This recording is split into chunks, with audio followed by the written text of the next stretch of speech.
நேர்களே, தமிழ்நாட்டில் தேமுதிக கூட்டணியில் சேர்ந்துட்டா அப்படிங்கிறத நம்ம இப்போ பேச போகிறோம். ஏன் நம்ம அதை பேச வேண்டியிருக்குன்னா,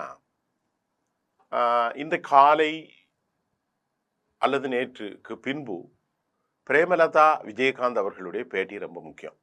முன்னால் அமர்ந்திருந்தாலும் கூட ஜக்கி வாசுதேவனுடைய அந்த பூசையில், சிவ பூஜையில் அவர் அமர்ந்திருந்தார்.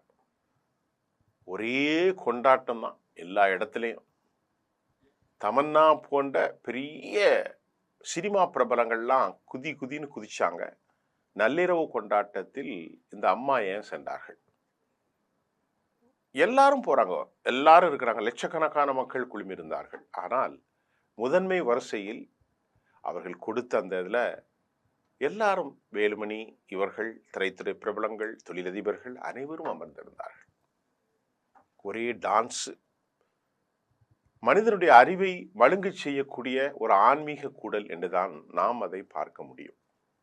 கடவுள் தனக்காக தன் அதிகாரத்தை வலிமைப்படுத்திய எந்த ஒரு மனிதனையும் இந்த உலகில் படைப்பதில்லை.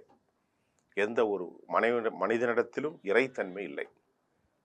அப்படி ஒருவேளை இறைவனை அவர்கள் மௌனிக்கிறதாக இருந்தால், அமைதியாக அந்த மௌனமான பிரார்த்தனை ஒன்றை தவிர ஒழுக்கமில்லாதவர்கள் அரைகுடை ஆடைகளோடு இசையோடு ஆடுவது அது ஏற்றதா என்பதை உங்களுடைய மனசாட்சிக்கு நான் விட்டுறேன். அதை நம்ம அதை பற்றி பேச வேண்டிய தேவையில்லை. அப்பார்ட் ஃப்ரம் தேர், பிரதம மந்திரி வருகிறார், ஜனாதிபதி வருகிறார், டிஃபென்ஸ் மினிஸ்டர் வருகிறார், ஹோம் மினிஸ்டர் வந்திருக்கிறார். அதை விட ரொம்ப மோசமான நிலை, இராணுவ சீரரையோடு ஒரு தனி மனிதனுக்கு நடத்துகிற அந்த யாத்திரையில் இராணுவ சீருடையோடு இராணுவ வீரர்கள் வந்து கலந்து கொண்டது இந்தியாவிற்கே பெரும் தலைகுனிவு.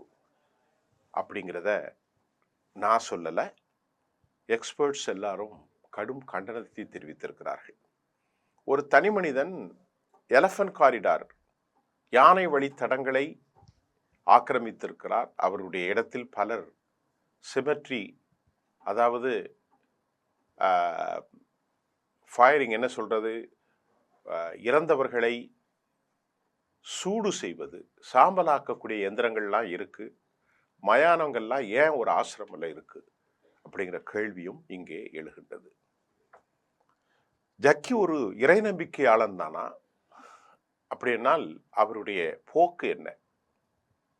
இதற்கும் பதில் தெரியாத நேரத்தில் எல்லா அரசியல்வாதிகளும், கவர்னர்லேருந்து, ஜனாதிபதியிலிருந்து, பிரதமர்லேருந்து, துணை பிரதமர்லேருந்து, இராணுவ அமைச்சர்ல இருந்து, மத்திய அமைச்சர்கள் அவ்வளவு பேரும் இருந்து, மாநிலத்தின் முதல்வர்கள், தமிழ்நாட்டின் முதல்வர் எல்லாரும் வந்து கலக்கும்போது இவருக்கு பின்னாடி இவ்வளவு பலம் எப்படி இருந்தது? ஒரு ரொம்ப முக்கியமான கேள்வி. ஏன்னா ஒரு சாதாரண கோழி கடை வச்சிருந்தார், பிராய்லர் கோழி. பிஏ இங்கிலீஷ் லிட்ரேச்சர் படித்தவர், நல்ல ஆங்கிலம் பேசுவார். அதுக்கப்புறம் யோகியா மாறுறாரு. அதுக்கப்புறம் அவரு என்னது, இந்த யோகா பயிற்சி, திடீர்னு மலையிலிருந்து கடவுள் என்னை அழைத்தார் என்று புதிய பிரகடனத்தை அவர் செய்கிறார். உலகம் முழுவதும் பயணிக்கிறார். கொஞ்சம் பணம் கிடைச்சிருச்சு. அதுக்கப்புறம் கொஞ்சமாக அவருடைய வேலையை ஆரம்பித்தார் தமிழ்நாட்டில். அதில் இருந்து வளர்ந்து இன்னைக்கு நூற்றுக்கணக்கான ஏக்கர்கள், உலகம் முழுவதும் ரியல் பிஸ்னஸ் அமெரிக்காவில். இந்த மாதிரி இந்த விஷயத்தில் தமிழ்நாட்டின் அரசியலில் இவர் மிக முக்கியமான ஒரு ஆளாக மாறியிருக்கிறார். இந்த வேலுமணிலாம் அங்கே ரொம்பவே டைப் வச்சிருக்காங்க. சில விஷயங்கள் மத்திய அரசுக்கும் வேலுமணிக்கும் தமிழ்நாட்டு பழனிசாமி அரசாங்கத்திற்கும் பாலமாக சில விஷயங்களை இங்கிருந்து அங்கே கொடுப்பது, அங்கிருந்து இங்கே கொடுப்பதில் இந்த ஜெகத்குரு அல்ல, இவர் சத்குரு பாலமாக இருந்தார். ஒரு சத்குருவுக்கும் பணத்தை கொடுப்பதில், கூட்டணி அமைப்பதில் என்ன சம்மந்தம் இருக்கணும்? அதனால தான் ஸ்ரீமதி பிரேமலதா விஜயகாந்த் அங்கு போனது. அவருடைய அந்த டிமாண்டில் எல்லாம் சத்குருவினுடைய அந்த நள்ளிரவு கொண்டாட்டங்களுக்கு முன்பே பேச்சுவார்த்தை முடித்தது அப்படின்னு எல்லாரும் நம்புவதற்கும், அவர் தொடர்ந்து என்டிஏ கூட்டணியில் பயணிக்க போகிறார் என்று சொல்வதற்கும், இன்று காலை திமுகவின் இடைநிலை பட்ஜெட்டை குறித்து அவர் பேசிய ஸ்டேட்மெண்ட், எல்லா connectivity similarities in between his open statement, she made an open statement, அவர் என்டிஏவில் தொடரப்போகிறார். ஒரு செய்தி வந்திருக்கிறது. 8 தொகுதிகள் அவருக்கு ஒதுக்கப்பட்டிருக்கிறது. ராஜ்யசபா குறிப்பாகலா என்ன என்று தெரியவில்லை. 8 தொகுதிகள் அவருக்கு கொடுக்கப்பட்டிருக்கிறது. இதுக்கிடையில் அவர் எதிர்பார்த்தது 3 தான். ஒன்று தொகுதி, இன்னொன்று ராஜ்யசபா, மற்றொன்று பணம். இந்த 8 கொடுத்தாலும் 8ஐ விட 14 கேட்ட பிறகும் இதை விட பன்மடங்கு கொடுக்க வேண்டிய பசையை கொடுத்து வாயை அடைத்து விட்டார்கள். அங்கதான் நம்ம ஜக்கி நிக்குது, சத்குரு. ஏன்னா அவங்களுக்கு ஒரு காஃபி கொடுக்குற மாதிரி. நாமெல்லாம் போய் ஒரு கடையில் ஒரு காஃபி டீ குடித்தால் 20 ரூபாய் 25 ரூபாய் வரும். இப்படித்தான் அதிகாரத்தில் இருப்பவர்களுக்கு. சார் அந்த அம்மா 10 ரூபா கேட்குறாங்க தொகுதிக்கு. 14 தொகுதினா 150 ரூபா, 150 crore கொடுத்துருங்க, தொகுதி 8 ஆக்கிருங்க அப்படின்னு பேசி முடிச்சிருக்கிறதாக தகவல் வந்திருக்கு. இதனுடைய உண்மைத்தன்மை கொடுத்து எதுவும் இல்லை. ஆனால் இந்த போக்கை பார்க்கின்ற போது எப்போதுமே நீங்க பாருங்க, கூட்டணி அமைப்பவர்கள் திடீரென போய் முன்னால வரமாட்டாங்க. நல்லபடியா முடிஞ்ச பிறகுதான் வெளியே வந்து தாங்கள் யாரோடு இருக்கிறார்கள் என்பதை சிக்னல் காட்டுவாங்க. அந்த சிக்னல்ல தான் வேலுமணியும் பிரேமலதாவும் முன்வரிசையில் ஏராளமான முன்னணி பிரமுகர்களோடு அமர்ந்திருந்ததும், ஐயா சத்குரு அவர்களிடத்துல போய் மௌனியாக நின்றதும், அவருக்கு அறிமுகப்படுத்துவதும், என்னமோ சத்குருக்கு என்னமோ தெரியாத மாதிரி, எல்லாரையும் தெரியும். அவர் சாதாரண கோழிக்கடை வியாபாரி, ஒரு பெரிய துண்டை போட்டுட்டு பேசிக்கிட்டு இருக்காரு. இப்படி பேசுபவர்கள் நம்ம ஊர்ல நிறைய பேர் இருக்கிறாங்க. இதை விட ரொம்ப அற்புதமாக பேசக்கூடியவர்கள் திமுக காரன் நிறைய பேர் இருக்கிறாங்க பழைய திராவிட குரல்கள்ல. இந்த அளவிற்கு மனித அறிவுகளை மௌனப்படுத்தி போய்விட்டார்களே என்பதுதான் வருத்தம். தன்னை போன்ற உருவத்தில் ஒரு சிவன் சிலையையும் அவர் வைத்திருக்கிறார் என்றும் அவர் மீது குற்றம் சாட்டு உண்டு. பொது பணத்தை காவு கொள்கிறார் என்பதும், இன்னும் நாம் சொல்ல முடியாத பல விஷயங்கள் புதைந்து கிடைப்பதில் ஒரு அரசியல் பூகம்பமும் அவர் என்ன ஒரு சத்குருவுடைய ஆசிரமம் சொல்லுகிற செய்தியாக இருக்கிறது.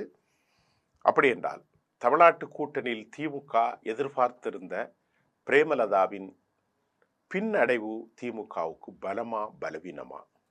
ஆனால் இந்த பலத்தில் எல்லோரையும் ஒருங்கிணைக்க வேண்டும் என திருச்சிக்கு கடந்த வாரம் வந்த அமித்ஷா தெளிவாக சொல்லி புதுச்சேரிக்கு போய் மீண்டும் திருச்சிக்கு வந்து டெல்லிக்கு புறப்பட்டார். அப்போது அவர் ஒரு பாயிண்ட சொல்லியிருந்தார். என்ன தெரியுமா? ரொம்ப கவனிங்க, இப்பவும் இருக்கிறது. பிரேமலதாவை கொண்டு வரும் பொறுப்பை அதிமுக கையில் தாம் ஒப்படைத்திருப்பதாக. நல்லா கவனிச்சிடுங்க. பிரேமலதாவை கொண்டு வரும் பொறுப்பை அதிமுகவிடம் தாம் ஒப்படைத்திருப்பதாக. இது குறித்து நெய்னாரோ மற்றவர்களோ கவலைப்பட தேவையில்லை, நீங்கள் மற்ற வேலையை பாருங்கள் என்று சொல்லிவிட்டு அவர் சென்றதாக ஊடகத்தின் முன்னணியிலிருந்து செய்திகள் வந்தது. இப்பொழுது என்ன நடக்கிறது?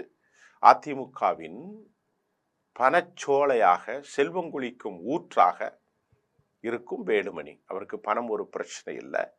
அவர் யார்? அவருக்கும் ஜக்கிக்கும் இடையிலே பெரிய தொடர்பு உண்டு. சத்குருவுக்கும் அவருக்கும் நிறைய தொடர்பு உண்டு. ஆட்சியில் இருக்கும்போது சாப்பர்கள் இங்கு வந்துதான் இதனுடைய செழிப்புகளை டெல்லிக்கு கொண்டு சென்றதாகவும் கூட பல தகவல்கள் ஏராளமாக கசிந்திருக்கிறது. ஆக சத்குருவோடு வேலுமணிக்கு இருந்த நெருக்கம், சத்குருவுடைய டிரான்சாக்ஷன் மூலம் டெல்லியின் நெருக்கம், அந்த ஏதோ ஒன்று முடிந்து நல்லபடியாக இந்த கூட்டணியில் தொடர வேண்டும் என்பதை அம்மா ஒத்துக்கொண்டிருக்கிற விளைவுதான். எல்லாம் முடிஞ்சு ஒரு ட்ரீட் கொடுக்கலாம், அந்த வெளிப்படையாக நேரடியாக சொல்ல முன்னாடி நீங்க எங்களோட தான் இருக்கீங்க அப்படிங்கிறதா அன்னைக்கு சிவபூஜையின் இரவு அம்மா அவர்கள் இருந்ததும் பிரேமலதா நின்றதும் வேலுமணி கூப்பிட்டு போய் எல்லோருக்கும் லட்சோப மக்களுக்கு முன்பு அவர்களை அறிமுகப்படுத்தியதும் டீலிங் முடிஞ்சிட்டுங்கிறது தான் நமக்கு தெரிகிறது. நம்பிக்கொண்டிருந்த திமுகவின் கூட்டணியில் ஒன்று கலன்று விட்டது. எஞ்சி இருக்கக்கூடிய காங்கிரஸ் இன்றைக்கு நாம் வருகிற வழியெல்லாம் பார்த்தோம். மானம்தான் முக்கியது, மானத்தை விட ரோஷம் முக்கியமல்ல, எத்தனை காலம் கூஜா தூக்குவது என்ற குரல்கள் மணிக் தாக்கூரின் வடிவத்தில், பிரவீன் சக்கரவர்த்தியின் வடிவத்தில், ஜோதிமணியின் வடிவத்தில் எதிரொலிக்கின்றது. திமுக இதை கண்டிப்பாக இணையுமா அல்லது ஒரு பலமிழந்து போன ஒரு கட்சியாக இவர்களுக்கு முன்னால் நிற்குமா? வெற்றி தோல்வி இரண்டாவது முக்கியம். 1000 ஓட்டு 500 ஓட்டெல்லாம் இந்த தேர்தலில் ரொம்ப முக்கியம் அப்படின்னு அமித்ஷா எதிர்பார்த்து பூத் கமிட்டியில் வேலை செய்ய சொல்லி இருக்கிறதுனால விளைவுதான் வேலுமணியோடு சத்குருவோடு இன்றைக்கு கூட்டணியை முடிச்சிருக்கிறதாக நாம் நம்புவதற்கு அதிக வாய்ப்பு இருக்கிறது. இதை தாண்டி அவர்கள் திமுகவுக்கு வந்தார்கள் என்னால் அதுக்குள்ளே வேற ஏதாவது டிராப்பு நடந்திருக்கிறதா, லூப் ஹோல் இருக்கிறதாங்கிறது நான் இப்போ சொல்ல முடியாது. காங்கிரஸை தக்க வைத்துக் கொள்ளும் பொறுப்பில் திமுக இருக்கிறது. காங்கிரஸும் அவர்களோடு பயணிக்க தயாராக இருக்கிறது.